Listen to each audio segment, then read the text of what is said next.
नमस्कार साथियों, एक बार फिर से स्वागत है आपका हमारे यूट्यूब चैनल में।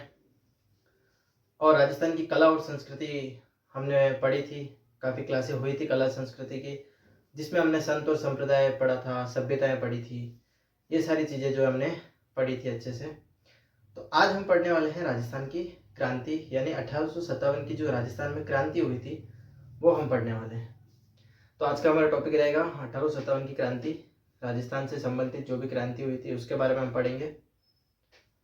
अब देखो, क्रांति को पढ़ने से पहले हमें उसकी एक पृष्ठभूमि पता होनी चाहिए और एक उसका परिचय पता होना चाहिए। तो क्या होता है कि पृष्ठभूमि और परिचय अगर हमें पता होता है तो हमें आगे वाला टॉपिक जो है वो बेहतरीन तरीके से समझ में आता है। यानी कि कोई भी चीज़ हम पढ़ते हैं, कोई भी सब्जेक्ट हम पढ़ते हैं, अगर कोई चैप्टर पढ़ रहे हैं, उसको अगर डायरेक्ट पढ़ना शुरू करेंगे तो वो थोड़ा हमारे लिए कठिन होगा। पर हम उसकी पृष्ठभूमि तैयार कर लेंगे, उसका परिचय देख लेंगे कि ये सारी चीज़ें हो क्यों रही है और उसके पीछे का क्यों, यानी उसके पीछे की वजह अगर अपने को पता होगी तो हम उस टॉपिक को अच्छे से समझ पाएंगे। तो आज हमारा टॉपिक क्या रहेगा? 1857 की क्रांति।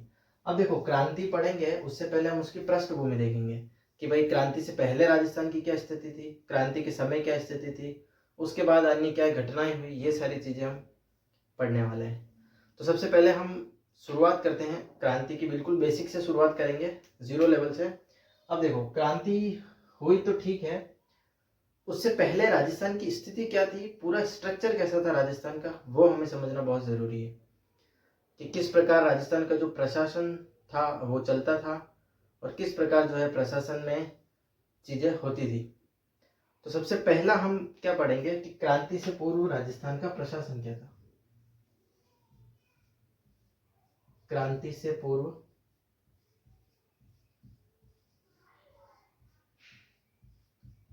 राजस्थान का प्रशासन, यानी कि जब क्रांति शुरू नहीं हुई थी उससे पहले राजस्थान के जो प्रशासन था, क्या रियासतें थी, क्या ठिकाने थे, किस प्रकार राजा, और वो सारी चीजें जो है हम पढ़ेंगे। उसके बाद हम क्या है 1857 की क्रांति शुरू करेंगे। तो देखो, सबसे पहली बात आती है कि क्रांति से पूर्व राजस्थान का प्रशासन किस प्रकार जो है राजस्थान में सब कुछ चीजें चलती थी।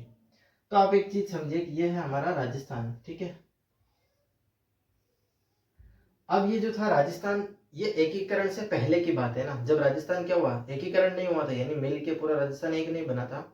तो इससे पहले जो राजस्थान का नाम क्या था, राजपूताना राज्य बोलते थे इसको। तो ये हमारा क्या था, एक राजपूताना राज्य। ये हमारा क्या था, राजपूताना राज्य। अब ये पूरा राजपूताना राज्य अलग अलग रियासत और ठिकानों में बटा हुआ था। यानी कि जिस प्रकार अपना एक देश होता है, जैसे भी भारत देश है, वो अलग अलग जिलों में, अलग अलग राज्यों में ऐसा टूटा हुआ है, उसी प्रकार ये राजपूताना राज्य भी क्या था, अलग अलग रियासतों और अलग अलग ठिकानों में विभाजित था।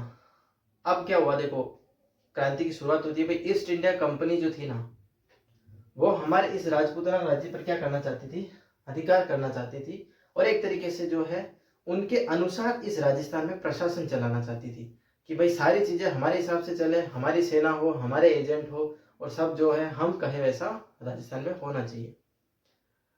पर ईस्ट इंडिया कंपनी के सामने एक बड़ी चुनौती थी।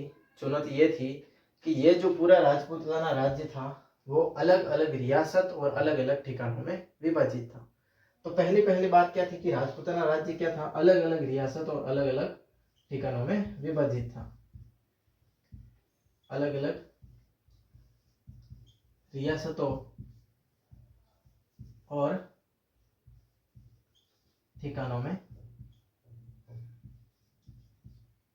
विभाजित था।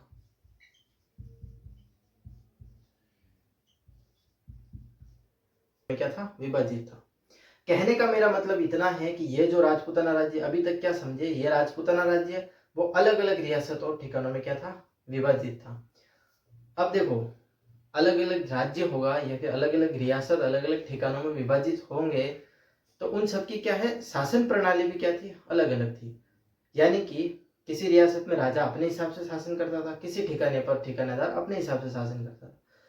तो इन रियासत और ठिकानों में क्या था कि जो शासन व्यवस्था थी या शासन प्रणाली जो थी वो भी अलग अलग ही थी।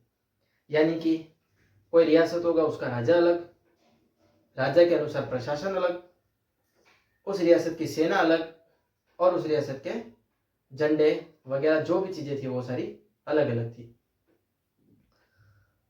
तो अब ईस्ट इंडिया कंपनी ने क्या सोचा, ईस्ट इंडिया कंपनी जब इस पूरे राजपूताना राज्य पर क्या करना चाहती थी, अधिकार करना चाहती थी, अपना प्रशासन चलाना चाहती थी, तब उन्होंने ये सोचा कि ये राजपूताना राज्य तो क्या है, इतनी सारी रियासत और ठिकानों में विभाजित हुआ है, तो ये तो बड़ा मुश्किल काम है। ईस्ट इंडिया कंपनी ने सोचा कि बहुत ही मुश्किल काम है कि हम एक एक राजा को हराए, एक एक राजा पर अधिकार करें, तो ये तो बहुत ही मुश्किल काम हो जाएगा।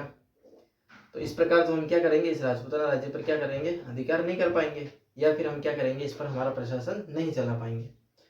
तो पहली चीज आपको ये ध्यान रखनी है कि राजपूताना राज्य अलग अलग राज्यों और ठिकानों में क्या था, विभाजित था। दूसरी बात, अब अलग अलग राज्यों में विभाजित होने के कारण ईस्ट इंडिया कंपनी जो है इस पर अधिकार करने में प्रत्यक्ष रूप से जो है इस पर नियंत्रण नहीं कर सकती थी। तो पहली बात, अलग अलग रियासत ठिकाना विभाजित थी, और इन सभी रियासतों व ठिकानों में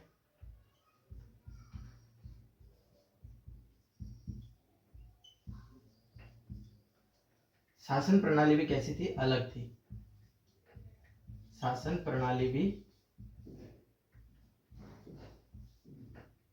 कैसी थी, अलग थी। पहली बात, ये राजपूताना राज्य अलग अलग रियासत ठिकानों में विभाजित, और फिर उसके बाद क्या हुआ, शासन प्रणाली भी अलग अलग थी। भाई अलग अलग राज्य, अब वर्तमान के हिसाब से आप जोड़ के देखोगे तो भाई अलग अलग राज्य में अपनी अपनी नीतियां लागू होती है, अपने अपने जो भी नीतियां लागू करते हैं राज्य सरकार, तो सारी अपनी अपनी अलग अलग शासन प्रणाली होती है, मुख्यमंत्री अपने हिसाब से चलाता है। तो उस प्रकार राजा भी उस टाइम क्या करता था, अपनी शासन प्रणाली अलग थी। अलग शासन प्रणाली होने का मतलब क्या है, देखो यहाँ का राजा राजा अपने अपने हिसाब से होगा, यहाँ का प्रशासन भी अलग, यहाँ की अपनी खुद की सेनाएं, और इनके ध्वज भी अलग, यानी कि झंडे वगैरह वो भी अलग अलग थे। अब देखो, ईस्ट इंडिया कंपनी के सामने सबसे बड़ी चुनौती क्या थी कि भाई राजपूताना राज्य को तो अपने अधिकार में करना है ही, पर ये इतनी सारी रियासत और ठिकाने हैं, इनसे जीतना हमारा बहुत मुश्किल काम है ना। आसानी से हम अलग अलग राजा को हराएंगे, एक एक राजा को हरा के उस पूरे राजपूताना राज्य पर अधिकार करना, ये तो बड़ा मुश्किल काम है। तो इस ईस्ट इंडिया कंपनी के सामने ये सबसे बड़ी चुनौती थी कि एक प्रत्यक्ष नियंत्रण करना, यानी इस राजपूताना राज्य पर प्रत्यक्ष नियंत्रण करना थोड़ा मुश्किल काम है। तब ईस्ट इंडिया कंपनी ने क्या सोचा, उन्होंने सोचा कि हम क्या करते हैं, इन राजपूताना राज्य और इन राजाओं के साथ क्या करते हैं, संधि करना शुरू कर देते हैं, यानी कुछ शर्तें लागू करते हैं और कुछ संधियां करना शुरू करते हैं। उसके बाद जो है हम क्या करेंगे, धीरे धीरे इन रियासतों और ठिकानों पर अधिकार कर लेंगे, और अगर एक एक रियासत ठिकानों पर अधिकार हो जाता है तो हम पूरा राजपूताना राज्य को क्या कर लेंगे, अपने अधिकार में कर लेंगे। तो देखो, सबसे पहली बात आप समझ में, अलग अलग रियासत ठिकाने थे और उसमें क्या था, अलग अलग शासन प्रणालियां थी। ठीक है, तो इससे क्या होगा, अलग अलग शासन प्रणाली होने से ईस्ट इंडिया कंपनी जो है वो प्रत्यक्ष रूप से इन पर नियंत्रण नहीं कर पा रही थी। तो अब आगे हम क्या लिखेंगे, देखो यहां तक आपने लिख लिया, इसके बाद आप यहां से लिखे। तो इस प्रकार ईस्ट इंडिया कंपनी ना, EIC लिख रहा हूं, ईस्ट इंडिया कंपनी का राजपूताना राज्य पर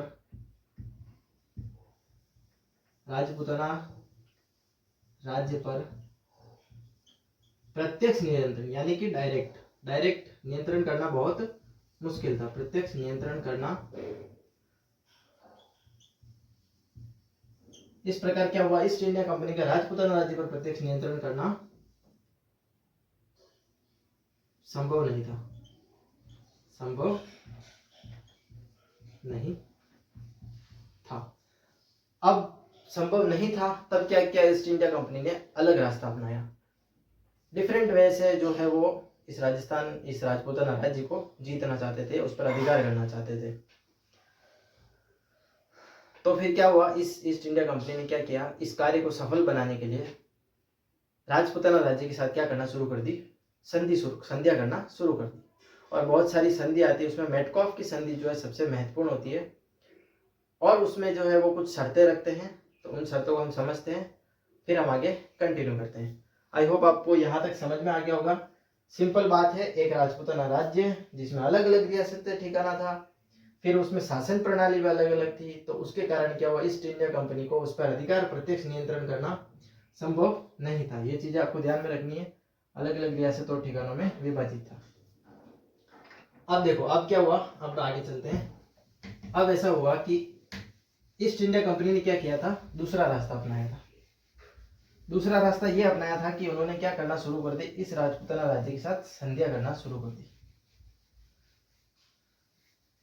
संधि के माध्यम से वो क्या करते थे कि धीरे धीरे जो है एक एक रियासत और एक एक ठिकानों पर अधिकार करेंगे, और उसके बाद इस पूरे राजपूताना राज्य पर कहीं न कहीं अपना प्रशासन स्थापित कर देंगे।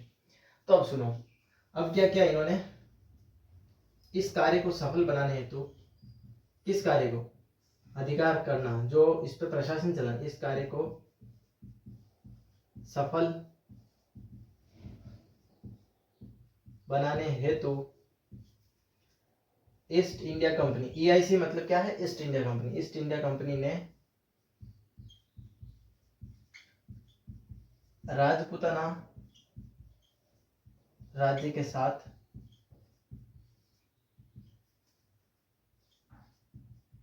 संधियां करना क्या कर दिया, प्रारंभ कर दिया। संधियां करना क्या कर दिया, प्रारंभ किया। संधि तो की, साथ साथ में संधियां तो कर रहे थे, पर कुछ शर्तें भी रख रहे थे। तो वो शर्तें भी अपने को ध्यान में रखनी है, और कुछ शर्तें रखी, कुछ शर्तें रखी। अब देखो, कुछ शर्तें थी, वो कौन कौन सी शर्त थी। अभी तक यहाँ तक आपको समझ में आ गया कि भाई ईस्ट इंडिया कंपनी ने अलग रास्ता अपना लिया। अलग रास्ता क्या था भाई, वो राजपूताना राज्य के साथ संधि करने लग गए। ठीक है कि भाई बातचीत से मामला निपटाने लगे। कहने का मतलब है कि भाई सीधा सीधा हम बातचीत करते हैं, मेल मिलाप की संधि अपनाते कि भाई अच्छे से बात करेंगे, रहेंगे, और कुछ शर्तें आपके सामने रखेंगे। तो उससे क्या होगा, हमारे, आपकी भी सुरक्षा होगी, हमारी भी सुरक्षा होगी। तो उन्होंने क्या है, कुछ शर्तें सामने रखी। तो इन्होंने सबसे पहली शर्त ये रखी, पहली शर्त ये की कि आपके ऊपर जो भी बाहरी आक्रमण होगा उससे हम क्या करेंगे, सुरक्षा करेंगे आपकी। यानी कि राजस्थान के बाहर से जो भी कोई आक्रमण होगा उसकी हम सुरक्षा करेंगे, उससे आपकी हम सुरक्षा करेंगे। तो इसके बदले आप हमें क्या दे देना, खिराज दे देना। तो पहली शर्त ये रखी थी, है ना, पहली शर्त क्या रखी थी, बाहरी आक्रमण से सुरक्षा। बाहरी आक्रमण से क्या करेंगे, सुरक्षा करेंगे।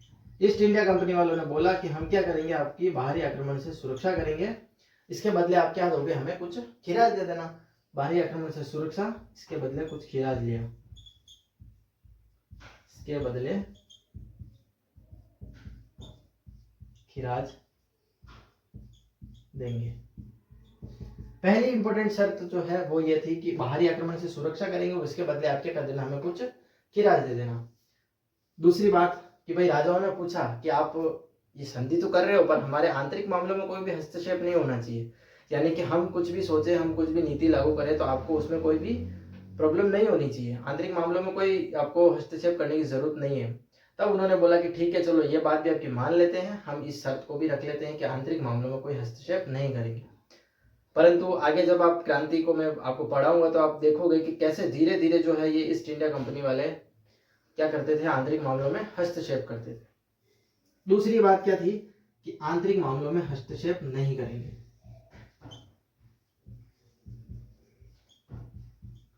आंतरिक मामलों में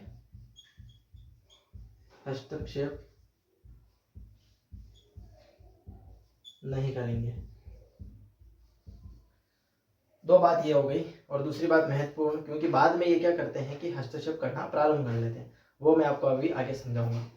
और तीसरी और एक और इम्पोर्टेंट बात कि भाई उन्होंने कहा कि हमारा एक जो ब्रिटिश एजेंट होगा वो आपकी रियासत या ठिकाने में क्या करेगा, बैठेगा। यानी कि एक ब्रिटिश एजेंट हमारा क्या है, आपकी रियासत और ठिकाने में रहेगा, वो सारी चीज़ों पे क्या करेगा, नज़र रखेगा, और कुछ भी प्रॉब्लम होगी तो वो हमें बताएगा। तो तीसरी बात क्या थी, तीसरी बात ये थी कि एक ब्रिटिश एजेंट, या फिर ऐसे लिखो ब्रिटिश एजेंट राजपूताना राज्य में रहेगा।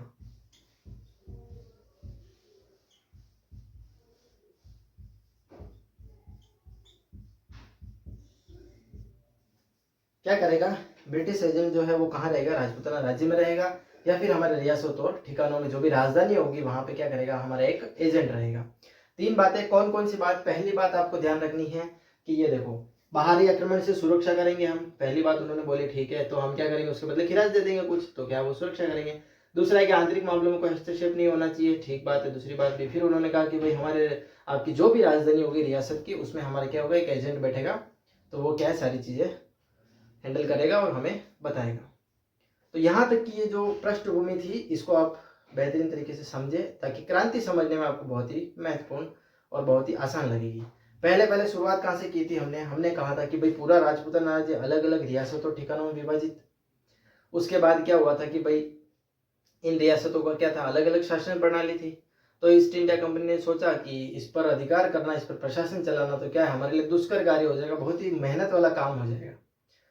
फिर उसके बाद उन्होंने क्या किया, संधियां करना प्रारंभ कर दी, और संधि के बाद उन्होंने कुछ शर्तें रख दी कि भाई ये 3-4 शर्तें हैं, ये आपको माननी पड़ेगी। तो उन्होंने कहा, हमारे रजवाड़ों ने, राजपूत राज्य ने बोला ठीक है चलो हम मान लेते हैं, राजाओं ने ये बात मान ली।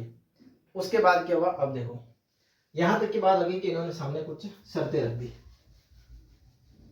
अब ईस्ट इंडिया कंपनी ने क्या किया कि इन शर्तें तो रखी, उसके बाद उसके साथ साथ इन्होंने जो है इस प्रशासन को अच्छे से चलाने के लिए यहाँ पे एक राजपूताना एजेंसी की स्थापना की, यानी कि एक एजेंसी बना दी कि जो क्या करेगी, आपके पूरे राजपूताना राज्य का जो भी प्रशासन चल रहा है, या हमने जो भी संधि की है, उन सब पे क्या देखेगा, ध्यान रखेगा, और वो सारी चीजें अच्छे से हो रही है कि नहीं हो रही, उन सारी चीजों को ऑब्जर्व करेगा और ध्यान रखेगा, देखेगा। तो क्या कर दिया उन्होंने, एक एजेंसी का निर्माण कर दिया, यहाँ पे एक एजेंसी बना दी जिसका नाम क्या था, राजपूताना एजेंसी। ठीक है, तो अब क्या हुआ, देखो इन संधियों के बाद, इस संधियों के बाद ईस्ट इंडिया कंपनी ने क्या किया, राजपूताना एजेंसी का गठन कर दिया, राजपूताना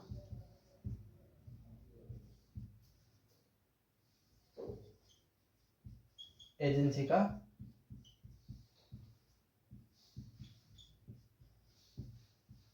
गठन किया। अब ये राजपूताना एजेंसी कब तक चली, तो गठन का देखो अगर पूछे तो आप बता देना 1817 से लेके 1948 तक ये राजपूताना एजेंसी कहाँ, हमारे राजपूताना राज्य में जो है बनी रही। अब ये राजपूताना एजेंसी का गठन कर दिया और ईस्ट इंडिया कंपनी ने अपना एक एजेंट यहाँ पे नियुक्त कर दिया। भाई संधि में बात हुई थी कि हमारा एक एजेंट जो होगा वो आपके राजपूताना राज्य में रहेगा, तो राजपूताना एजेंसी बना दी और उस एजेंसी पर एक एजेंट बिठा दिया। और वो एजेंट क्या करता था, जो ईस्ट इंडिया कंपनी का गवर्नर जनरल होता था, डायरेक्ट उससे उसका कांटेक्ट होता था, सारी चीजें सारी इंफॉर्मेशन वो क्या करता था, गवर्नर जनरल को देता था। तो इसी कारण क्या है, उसका नाम एजेंट टू गवर्नर जनरल पढ़ के, यानी शॉर्ट में हम क्या बोलते हैं, एजीजी बोलते हैं। ठीक, अब इसका प्रधान किसको बना दिया, इसका प्रधान बना दिया, इसका प्रधान एक एजेंट को बनाया, एक एजेंट कहलाता था जो किसके प्रति उत्तरदायी होता था, गवर्नर जनरल के प्रति, गवर्नर जनरल के प्रति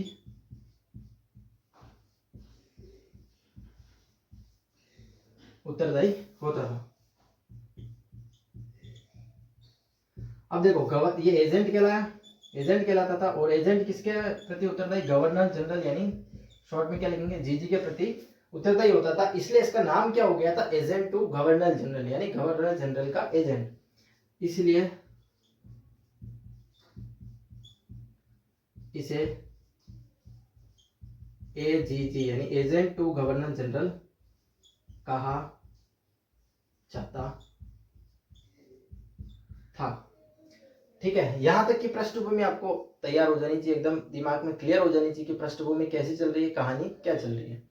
सबसे पहले राजपूताना राज्य, फिर उसमें रियासत ठिकाने आए, ठिकानों पर अधिकार करना मुश्किल था, संधिया की, संधिया करने के बाद राजपूताना एजेंसी बना दी, एजेंसी पर हमारे क्या बिठा दिया, एक एजेंट बिठा दिया ईस्ट इंडिया कंपनी वालों ने, एजेंट बिठा दिया। अब एजेंट तो बिठा दिया, राजपूताना एजेंसी की स्थापना भी कर दी। अब उसका एक कार्यालय बनाया गया, पहले बनाया गया था अजमेर, फिर उसके बाद क्या बनाया गया था, माउंट आबू। अब देखो, ये जो हमारा राजपूताना एजेंसी थी उसको 1817 से 1948 तक क्या किया गया था, एजेंसी हमारे राजपूताना राज्य में रही। अब इसका अगर कार्यालय पूछे या मुख्यालय पूछे, मुख्यालय देखो 1832 में तो बनाया था अजमेर को, 1832 में किसको बनाया था, अजमेर को। अब देखो गठन 1817 में हुआ और मुख्यालय 1832 तक बनाया, इसका मतलब ये था कि इनके बीच 17 से 32 तक क्या इनका कोई ऐसा फिक्स मुख्यालय नहीं था, कहीं भी बैठ के वो क्या करते थे, अपना जो है शासन या फिर कुछ अपना जो भी काम होता था वो करते थे। तो 1845 की 32 से 45 तक है ना, 1832 से क्या हुआ था, 1845 तक, यहाँ से ऐसे लिखो 1832 से 1845 तक क्या था, अजमेर स्थापित था। अब 1845 के बाद उन्होंने क्या कर दिया, अपना मुख्यालय चेंज करके कहाँ बना दिया, माउंट आबू बना दिया। तो यहाँ आप लिख लेना 1845 के बाद मुख्य कहाँ बनाया, माउंट आबू में बनाया। और इसका सिंपल सा रीजन है कि भाई राजस्थान में गर्मी पड़ती है तो उन्होंने माउंट आबू को बना दिया, ताकि वहाँ क्या रहे कि गर्मी में जब भी गर्मी का मौसम होता है माउंट आबू चले जाए, और ठंड का मौसम होता है हम अजमेर आ जाए। इस प्रकार के क्या उन्होंने दो मुख्यालय स्थापित कर दिए, और 45 के बाद जो है माउंट आबू को ही मुख्यालय बना के रखा। अब यहाँ से चीजें आगे बढ़ती है कि भाई गवर्नर जनरल बैठा दिया। अब उस गवर्नर जनरल को बोला गया ईस्ट इंडिया कंपनी द्वारा कि पूरे राजपूताना राज्य की जितने भी कार्य प्रणाली है, शासन है, उन सब की रिपोर्ट आप हमें देंगे। गवर्नर जनरल बोला उस एजेंट को कि जितने भी आप रिपोर्ट है वो हमें देंगे, और उस हिसाब से हम क्या करेंगे, एक्शन लेंगे। तब फिर क्या हुआ कि ये जो एजेंट टू गवर्नर जनरल था, इसके अंडर में देखो इतना बड़ा एरिया आ रहा था, राजस्थान का कितना बड़ा एरिया आ रहा था ना, लगभग ऐसा बोला जाता है कि इसके अंडर में कितना आ रहा था, इसके अंडर में आ रहा था 3,30,330 किलोमीटर स्क्वायर का एरिया था, किसके अंडर में, इस एजीजी के अंडर में ना, एजीजी के अंडर में था। एजीजी भाई साहब कहाँ गए, ये रहा एजीजी भाई साहब। इस एजीजी के अंडर में कितना आ रहा था, राजस्थान का इतना बड़ा क्षेत्रफल आ रहा था। अब मुझे एक बात बताओ, आप इन जनरल सोच के कि इतने बड़े क्षेत्रफल की रिपोर्ट एक साथ अकेले व्यक्ति द्वारा बताना बहुत मुश्किल काम है। जैसे अभी वर्तमान स्थिति से आप जोड़ोगे तो एक प्राइम मिनिस्टर क्या पूरे देश को ये रिपोर्ट एक साथ ले सकता है क्या, नहीं ले सकता। उसके लिए क्या हुआ, अलग अलग राज्य हैं, उसमें अलग अलग मुख्यमंत्री है, और मुख्यमंत्री के नीचे भी विधायक वगैरह ये सारे एमएलए वगैरह जो भी है वो सारे क्या करते हैं, काम करते हैं। तो उसी प्रकार उस समय भी था कि भाई इस एजीजी के पास इतना बड़ा क्षेत्रफल राजस्थान का, और इस क्षेत्रफल से रिपोर्ट प्रस्तुत करना बड़ा मुश्किल काम था। तब इस एजेंट टू गवर्नर जनरल यानी एजीजी ने क्या सोचा कि मैं इस राजस्थान को क्या करता हूँ, अलग अलग रेजिडेंसी में डिवाइड कर लेता हूँ, ताकि क्या होगा, मेरा काम आसान हो जाएगा। और मैं क्या करता हूँ कि अलग अलग रेजिडेंसी में डिवाइड कर देता हूँ, और उस पर अपने एक एजेंट बिठा देता हूँ। कहानी समझो, गवर्नर जनरल उसने किसको भेजा, एजीजी को, कि भाई राजपूताना राज्य की पूरी रिपोर्ट मुझे पेश कर। फिर एजीजी ने बोला कि यार इतना बड़ा एरिया मेरे बस की बात नहीं है, तो उसने क्या किया, अलग अलग रेजिडेंसी में इनको डिवाइड कर दिया, और वहां पे क्या बैठा दिया, अपने पॉलिटिकल एजेंट बिठा दिए। और इस पॉलिटिकल एजेंट की मदद से पॉलिटिकल एजेंट रिपोर्ट देता किसको, एजीजी को, एजीजी रिपोर्ट देता ईस्ट इंडिया कंपनी को। इस प्रकार जो है पूरा राजस्थान का जो ये प्रशासन चला रहे थे। अब बात आती है कि इतना बड़ा एरिया, इतने बड़े एरिया के बाद उसने क्या किया कि इस राजस्थान यानी इस राजपूताना राज्य को 9 यानी कि 8+1 रेजिडेंसी में डिवाइड कर दिया। अब देखो यहां तक आपने नोट कर लिया होगा। इसके बाद अब देखो कि भाई क्षेत्रफल बड़ा था, बड़ा एरिया कब्जे में था, तो इन्होंने सोचा कि कैसे इसको हैंडल किया जाए, या सारी रिपोर्ट कैसे प्रस्तुत की जाए। तब क्या किया, देखो एजीजी ने क्या किया, एजीजी ने राजपूताना राज्य को, एजीजी ने राजपूताना राज्य को 8+1 यानी कि 9 रेजिडेंसी में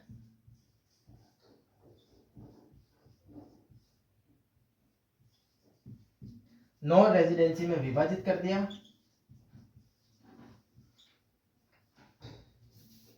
विभाजित कर दिया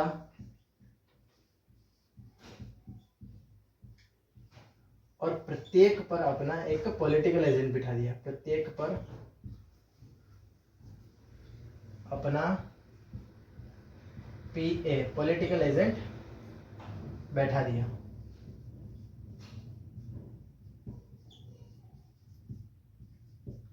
पॉलिटिकल एजेंट क्या कर दिया? बैठा दिया। अब देखो नौ रेजिडेंसी में डिवाइड किया। वापस एक बार समझना स्ट्रक्चर को। ये राजस्थान, इसमें अलग अलग ठिकाने हैं ना, समझ लो बहुत सारे ठिकाने हैं, बहुत सारी रियासतें हैं ऐसे, ठीक है, बहुत सारी रियासतें बनी हुई है अंदर। अब इन रियासतों पर अधिकार करना ईस्ट इंडिया कंपनी के लिए दुष्कर कार्य था। तो फिर क्या किया इन्होंने? संध्या की। संध्या करने के बाद इनको किसको बैठा दिया? यहाँ पे एक एजीजी को बिठा दिया। अब इस एजीजी ने सोचा कि यार इतना बड़ा क्षेत्रफल है, तो इसने क्या किया? इनको 9 रेजिडेंसी में डिवाइड कर दिया। ठीक है, इस प्रकार आप समझे कि 9 रेजिडेंसी में डिवाइड कर दिया। मेवाड़ हो गया, मारवाड़ हो गया, जयपुर, अलवर, ये सब अभी आगे समझेंगे। तो इस प्रकार आप समझो कितनी रेजिडेंसी में डिवाइड कर दिया? 9 रेजिडेंसी में इनको क्या कर दिया? बांट दिया कि भाई 9 रेजिडेंसी में बांट देता हूँ और अपना अपना एक पॉलिटिकल एजेंट बिठा देता हूँ, तो वो मुझे रिपोर्ट दे देंगे और मैं क्या कर दूंगा? गवर्नर जनरल को रिपोर्ट दे दूंगा। तो इस प्रकार पूरा प्रशासन क्या हुआ? आसानी से और सिस्टमेटिक तरीके से चलता रहेगा। अब समझो कि ये जो ईस्ट इंडिया कंपनी वालों का था ना, पूरा स्ट्रक्चर कैसे चल रहा था, ऐसे समझो। देखो सबसे नीचे जो है एक होता था एडवोकेट एजेंट होता था, उसके बारे में हम समझेंगे कि ये जो पॉलिटिकल एजेंट होते थे ना, इन्होंने भी क्या कर दिया था? अपने एक एडवोकेट एजेंट बिठा दिए थे छोटी छोटी जगहों पर। वो किसको रिपोर्ट देंगे भाई? वो रिपोर्ट देंगे पॉलिटिकल एजेंट को। इन्होंने रिपोर्ट किसको दी? पॉलिटिकल एजेंट को। पॉलिटिकल एजेंट रिपोर्ट किसको देगा? एजीजी को। एजीजी किसको रिपोर्ट देगा? गवर्नर जनरल को। और गवर्नर जनरल सबसे ऊपर कौन बैठी है भाई? East India company. उसको क्या करेंगे? रिपोर्ट देंगे। इस प्रकार से जो है पूरा क्या चल रहा था? इनका प्रशासन चल रहा था। ठीक है, समझ में आ रहा होगा। सबसे नीचे एडवोकेट एजेंट, उसके ऊपर रेजिडेंसी बनी हुई है, वहां पे पॉलिटिकल एजेंट। राजपूताना राज्य का जो एजेंसी बनेगी थी वहां पे एजीजी, फिर उसके ऊपर जीजी, फिर उसके बाद ईस्ट इंडिया कंपनी। इस प्रकार से पूरा जो है प्रशासन ये चला रहे थे। कौन? ईस्ट इंडिया कंपनी वाले। अब यहाँ पे जो 9 रेजिडेंसी में क्या कर दिया था? इनको डिवाइड कर दिया था। तो ये 9 रेजिडेंसी अपने को ध्यान में होनी जरूरी है ना। अब यहाँ से हम समझते हैं कि 8 + 1 का क्या मतलब हुआ। देखो 8 तो थी रेजिडेंसी और एक जो था वो केंद्र शासित प्रदेश बनाया गया था। जिस प्रकार अभी हमारा केंद्र शासित प्रदेश होते हैं ना, राज्य और केंद्र शासित प्रदेश, उस प्रकार उस समय भी क्या था?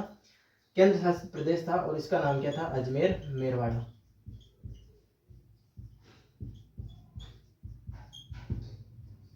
और 8 क्या थे? रेजिडेंसी में डिवाइड कर दिए थे। पहली रेजिडेंसी मेवाड़, दूसरी रेजिडेंसी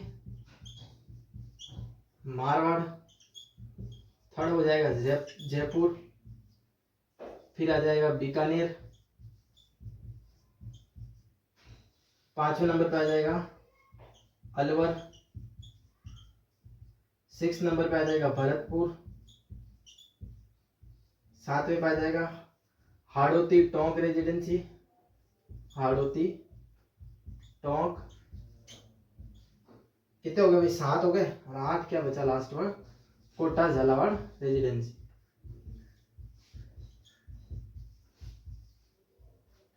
ठीक है, इस प्रकार से क्या हुआ? 8 रेजिडेंसी में डिवाइड कर दिया और एक अजमेर मेरवाड़ा जो क्या है केंद्र शासित प्रदेश है, उसको उसमें डिवाइड कर दिया। यहां मैं लिख लेता हूं केंद्र शासित प्रदेश। केंद्र शासित प्रदेश होने का मतलब क्या था भाई? सीधा गवर्नर जनरल जो होगा वो इस चीज को, इस एरिया को क्या करेगा? सीधा गवर्नर जनरल इस पर ध्यान रखेगा, फोकस रखेगा, सारी रिपोर्ट लेगा। बाकी यहाँ पे क्या हुआ था? यहाँ पे देखो, यहाँ पे कैसा प्रशासन चलेगा? इस टाइप से भाई। मेवाड़ रेजिडेंसी है, उसमें छोटे छोटे इलाके होंगे भाई, जैसे उदयपुर हो गया, बांसवाड़ा, डूंगरपुर, प्रतापगढ़, कुशलगढ़, ये कुछ रियासतें ठिकाने थे। उनपे क्या हुआ? छोटे छोटे एडवोकेट एजेंट, वो एडवोकेट एजेंट पॉलिटिकल एजेंट को देंगे रिपोर्ट। पॉलिटिकल एजेंट जाएगा रिपोर्ट देने एजीजी को, एजीजी जाएगा जीजी के पास और जीजी कहाँ जाएगा? ईस्ट इंडिया कंपनी के पास, अपनी सारी रिपोर्ट दे देगा। इस प्रकार जो है प्रशासन पूरा चल रहा था राजस्थान का। ठीक है, तो आई होप यहाँ तक आपको समझ में आया होगा और सारी चीज़ें कनेक्टेड है। कहानी एकदम अच्छे से याद रखना कि कैसे कैसे जो है ईस्ट इंडिया कंपनी वालों ने अपना एक प्रशासन चलाने के लिए इस प्रकार की एक व्यवस्था तैयार की और इस व्यवस्था के माध्यम से इस पूरे राजस्थान पर अधिकार करने की कोशिश करते हैं। तो एक बार मैं फिर से स्टार्टिंग से रिवाइज करा लेता हूँ आपको।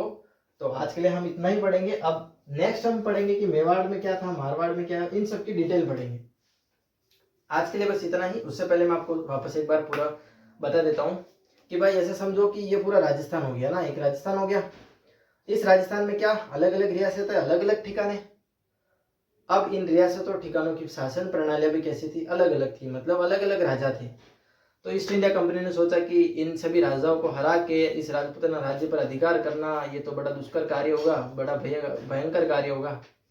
तो हम क्या करते हैं कि दूसरा रास्ता अपनाते हैं। दूसरा रास्ता इन्होंने ये अपनाया कि भाई राजपूताना राज्य के साथ क्या करना शुरू कर दी, संधियां करना शुरू कर दी। और संधि के अंदर क्या इन्होंने कुछ शर्तें रखना प्रारंभ कर दिया कि हम आपकी बाहरी सुरक्षा करेंगे, हमारे आपके आंतरिक मामलों में हमसे कोई लेना देना नहीं है, हम कोई हस्तक्षेप नहीं करेंगे, एक एजेंट हम वहाँ क्या बिठा देंगे जिससे क्या होगा हम ध्यान रखेंगे और सारा प्रशासन चलता रहेगा। उसके बाद क्या हुआ कि भाई राजपूताना ने एजेंसी बना दी। 1817 से लेकर 1948 तक वो एजेंसी चली और उस एजेंसी के दो मुख्यालय बनाए गए थे, एक अजमेर में और एक माउंट आबू में। 1832 से लेकर 1845 तक कहाँ थे, अजमेर में, और 45 के बाद माउंट आबू में।